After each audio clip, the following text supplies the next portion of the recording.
The Ukrainian Brigade's headquarters was destroyed, as Russia struck with 2 missiles. It's day 632 of Russia's operation in Ukraine. Let's dive deeper. Starting from Avdiivka. In recent days, we have seen many tactical changes to the front line. At the northern flank of the city, recently Russian forces started attacking northwards from Krasnohorivka. Sources say their objective is to take the series of heights along the railway line and possibly expand the buffer zone, which will then release pressure on Russian units in this area. 1 day ago it was confirmed that Russian forces were able to take this area under their control. One thing to keep in mind is that Ukrainian forces' concentration in this area is high, so it will be very hard for Russian forces to complete their objective. In addition, it was reported by multiple sources that Ukrainian forces had to withdraw from the steppe of A, as Russian pressure on this village was very intense. However, report about Russian forces entering the village is not confirmed. Once they capture the village, their assault on the coke plant will become a little bit easier. Russian forces are assaulting surrounding areas of coke plant from the heights. Recently in one of the video, Ukrainian FPV drone was seen attacking Russian forces in this area.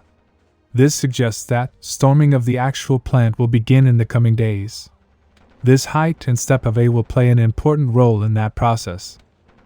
At south of the heights, Russian forces were recently able to capture this area, along with a treatment facility. It is very likely that Russian forces will try to take this area, which will then help them in storming the plant. At the eastern front of the city, with all eyes on the northern flank, this area is often overlooked. Russian forces are conducting intense operations against very well fortified Ukrainian positions. Recently there was a video of Ukrainian forces striking a Russian assault group. This was geolocated around here, which suggests that Russian forces were able to make significant advance and were able to enter the Avdiivka city. But in next video we should have confirmation. Now at the Robotny sector. Both sides continue their offensive operations with medium intensity. It seems like they are doing this in order to keep each other's forces occupied and prevent them from sending units elsewhere. Russian source reported that Ukrainian forces recently launched the attack on Verbove with several armored vehicles. But after the intense firefight, Russian forces were able to destroy 2 armored vehicles. In addition, Ukrainian forces counterattacked at Novoprokopivka and Kopani.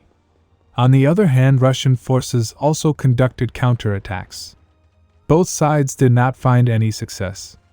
However, recently Russian forces inflicted a significant blow on Ukrainian forces.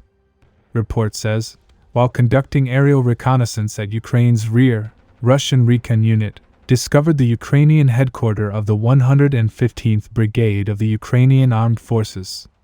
After relaying this information to command, Russian forces launched their first missile strike on the Ukrainian headquarters. After evaluating the result, another strike was launched. From the video we can see one side was absolutely destroyed. However, exact losses suffered by Ukrainian forces is unknown. Russian sources say, strikes like this have a very drastic effect on combat capabilities of Ukrainian forces. These strikes were around 20 kilometers from the front. Subscribe for more frontline updates. Let me know your thoughts in the comments down below.